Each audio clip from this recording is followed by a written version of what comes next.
السلام علیکم ورحمۃ اللہ وبرکاتہ۔ کیا حال ہے؟ آپ خیریت سے ہیں سب؟ انشاءاللہ اب آپ سے ڈائریکٹ مخاطب ہوا کروں گا اور فیس ٹو فیس جس کو کہتے ہیں نا، وہ بات چیت ہوا کرے گی۔ اچھا، ہم کتاب الرقاق پڑھ رہے تھے، صحیح بخاری شریف میں دل کو نرم کرنے والی باتیں، اس کا ترجمہ یہ ہوتا ہے۔ تو حدیث پاک میں پڑھتا ہوں 6467، یعنی 6467۔ اس حدیث پاک کا ترجمہ یہ ہے کہ حضرت سیدہ عائشہ صدیقہ رضی اللہ تعالی عنہا سے روایت ہے کہ وہ رسول اللہ صلی اللہ علیہ وسلم سے بیان کرتی ہیں کہ آپ صلی اللہ علیہ وسلم نے ارشاد فرمایا کہ نیک عمل کرتے وقت حد سے نہ بڑھو۔ یہ آپ پوائنٹ نوٹ کرتے جائیں، انشاءاللہ آپ سے اس بارے میں گفتگو ہوگی۔ نیک عمل کرتے وقت حد سے نہ بڑھو بلکہ قریب قریب رہو، یعنی میانہ روی اختیار کرو۔ اس میں ہمیں 2 پوائنٹس مل گئے ہیں، میں بعد میں آپ سے شیئر کرتا ہوں۔ تمہیں خوش ہونا چاہیے کہ کوئی بھی شخص اپنے عمل کی وجہ سے جنت میں نہیں جائے گا۔ صحابہ کرام رضوان اللہ علیہم اجمعین نے عرض کیا، یا رسول اللہ صلی اللہ علیہ وسلم، کیا آپ صلی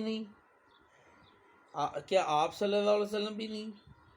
یعنی انہوں نے سوال کیا تھا نا کہ کیا یا رسول اللہ آپ بھی اسی طرح عمل کی وجہ سے نہیں جائیں گے؟ تو فرمایا آقا علیہ السلام نے، میں بھی نہیں، مگر اس وقت جب اللہ تعالی مجھے اپنی رحمت اور مغفرت کے سائے میں ڈھانپ لے۔ اس کے فوائد کی طرف چلنے سے پہلے جو میرے ذہن میں آپ سے بات چیت کے لیے کچھ باتیں آ رہی ہیں، وہ یہ ہیں کہ دیکھیں، ایک تو آپ صلی اللہ علیہ وسلم کی ویسے ہی حدیث پاک ہے کہ خیر العمور اوسطها، بہترین راہ درمیانی راہ ہے۔ اور دوسرا ہمیں یہاں سے ملا کہ تم خوش ہو جاؤ، یعنی خوشخبری دی، خوشخبری دینی چاہیے۔ آپ صلی اللہ علیہ وسلم کی یہ حدیث پاک بھی سامنے آ گئی کہ آپ صلی اللہ علیہ وسلم نے ارشاد فرمایا کہ بھئی اس طرح ہے کہ ایک دوسرے کو خوشخبری سناؤ۔ تو دوسرا پوائنٹ ہم نے یہ میں نے کہا تھا، میں آپ کو بتاؤں گا۔ ہاں جی، اللہ تعالیٰ کی رحمت اور اس کا فضل، بے شک اللہ کی رحمت اور اس کا فضل تو بہت اونچی چیز ہے۔ اور آپ صلی اللہ علیہ وسلم نے فرمایا، تم اللہ تعالیٰ کی یعنی کہ رحمت اور رضا اور عافیت اور بس جو آئی جا رہے ہیں بتاتا جا رہا ہوں، یاد آتا جا رہا ہے انشاءاللہ۔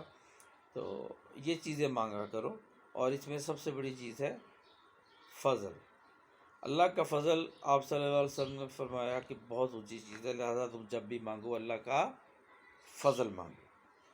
تو اللہ تعالیٰ ہمیں اپنے فضل سے نوازے۔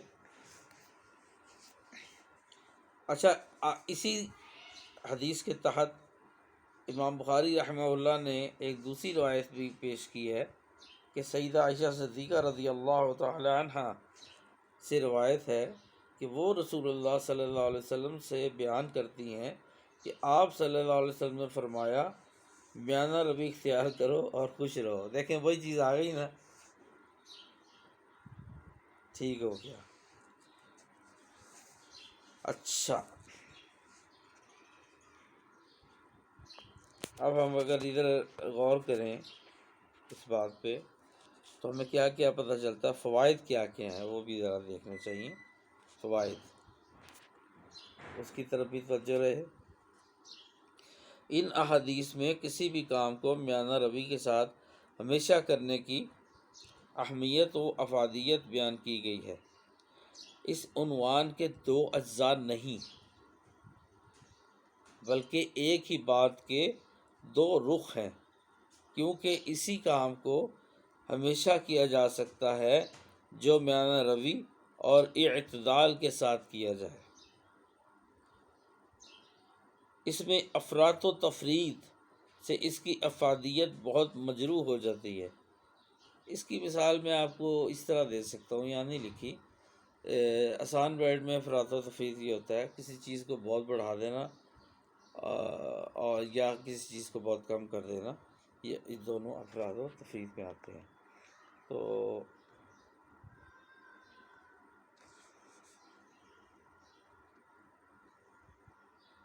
اب جیسے کہ میں نے آپ کو جو مثال دینی تھی وہ یاد نہیں آئی اس وقت، اب آ گئی ہے۔ وہ مثال یہ ہے کہ آپ نے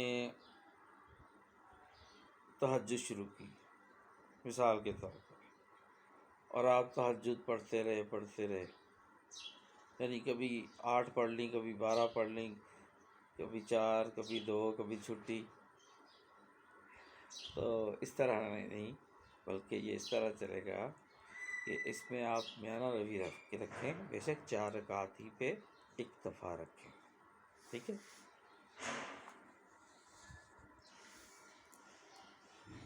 آگے اللہ تعالیٰ کا ارشاد پاک ہے، اچھا پہلے فوائد پہ ہم آ جاتے ہیں۔ دیکھیں، ان احادیث میں کسی کام کو میانہ روی کے ساتھ ہمیشہ کرنے کی اہمیت اور افادیت بیان کی گئی ہے۔ اس عنوان کے دو اجزاء نہیں بلکہ ایک ہی بات کے دو، وہی بات آ گئی افراد و تفرید والی۔ قرآن پاک میں بے پناہ مقامات پر اعتدال قائم رکھنے پر زور دیا گیا ہے، اور یہاں پہ صرف 3 آیات کو پیش کیا گیا ہے اللہ تعالیٰ کی۔ ایک یہ ہے سورۃ الاسراء آیت نمبر 110، آپ صلی اللہ علیہ وسلم اپنی نماز کو نہ زیادہ بلند آواز سے پڑھیں اور نہ بالکل آہستہ آواز سے، بلکہ ان کے درمیان اعتدال کا لہجہ اختیار کریں۔ اس آیت میں اللہ تعالیٰ نے رسول اللہ صلی اللہ علیہ وسلم کو حکم دیا کہ نماز میں قرآن پاک اتنی بلند آواز سے پڑھیں کہ مشرک قرآن کو برا بھلا کہیں، اور نہ اتنی ہی آہستہ آواز سے پڑھیں کہ آپ کے صحابہ بھی نہ سن سکے، بلکہ درمیانی راہ اختیار کریں۔ دوسرے مقام پر یعنی آپ صلی اللہ علیہ وسلم نے شدت پسندی کو رد کر دیا۔ دوسرے مقام پر ارشاد باری تعالیٰ اسی سورۃ الاسراء میں ہی ہے، آیت نمبر 29 کے تحت بیان کیا، وہ یہ ہے۔ یہ تو ترجمہ سورۃ الاسراء 29 آیت نمبر 29، نہ تو اپنا ہاتھ گردن سے باندھے رکھو اور نہ ہی اسے پوری طرح کھلا چھوڑ دو، ورنہ تم خود ملامت زدہ اور درماندہ بن کر رہ جاؤ گے۔ مطلب یہ ہے کہ خرچ کرتے وقت نہ تو بخیلی سے کام لیا جائے اور نہ ہی اتنا زیادہ خرچ کر دیا جائے کہ اپنی ضرورت کے لیے بھی کچھ نہ رہے، یہ بھی غلط ہے، بلکہ میانہ روی کو اختیار کرنا چاہیے۔ وہ ایک حدیث پاک یاد آ گئی کہ مَا عَلَى مَنِ اقْتَصِدَ، جو درمیانی راہ اختیار کرتا ہے وہ پریشان نہیں ہوتا، اس کی معیشت صحیح چلتی ہے۔ اچھا، اسی عنوان کے تحت سورۃ الفرقان میں آیت نمبر 67 ہے جی، اور جو لوگ خرچ کرتے ہیں وہ نہ تو اسراف کرتے ہیں اور نہ بخل سے کام لیتے ہیں، بلکہ ان کا خرچ دونوں انتہاؤں کے درمیان اعتدال پہ ہوتا ہے۔ اس کا مطلب یہ ہے کہ ضرورت کے کاموں میں حد سے زیادہ خرچہ کرنا معیوب اور شیطان کا کام ہے۔ اسی طرح ضرورت کے وقت پیسہ خرچ نہ کرنا بلکہ اسے جوڑ کر رکھنا اللہ کو پسند ہے۔ اعتدال کی پالیسی کو اختیار کرنا چاہیے۔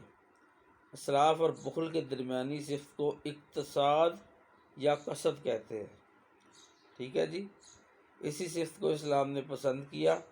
اقتصاد یہ ہے کہ انسان اپنی ضروریات پر اتنا ہی خرچ کرے جتنا ضروری ہو، ٹھیک ہے جی، نہ کم ہو نہ زیادہ۔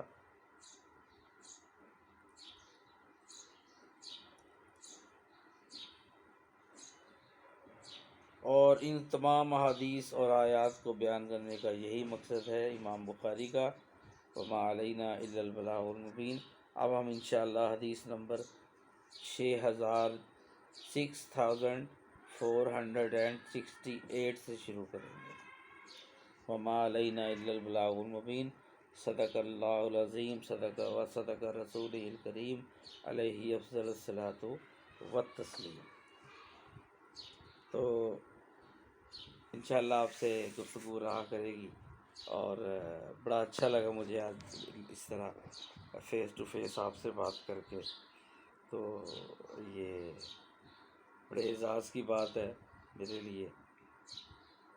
اور کچھ وجوہات تھیں جس وجہ سے میں نہیں آ پاتا تھا، ابھی بھی میں نے ابھی اپنے سیلفی سٹائل میں پکڑی ہوئی ہے، اور سٹینڈ کا تھوڑا سا مسئلہ ہے، وہ انشاءاللہ کور ہو جائے گا، تو انشاءاللہ پھر چلتا رہے گا انشاءاللہ جب تک زندگی ہے، ٹھیک ہے۔ اپنا خیال رکھیے گا، اپنی دعاؤں میں یاد رکھیے گا پاکستان کو، پاکستان کی سرحدوں کو، جغرافیائی اور نظریاتی سرحدوں کو اللہ تعالیٰ اپنی حفاظت میں رکھے، اور جو پاکستان کے دشمن ہیں اللہ ان کو نیست و نابود کر دے، اور امت مسلمہ کو یکجا کر دے۔ اس چیز کی بہت سخت ضرورت ہے، اور آپ بھی اس کے لیے دعا کیا کریں۔ اللہ تعالیٰ آپ کا حامی و ناصر ہو۔ آج اس کو اجازت دیجیے، اور اپنی دعاؤں میں یاد رکھیے۔ السلام علیکم ورحمۃ اللہ، فی امان اللہ۔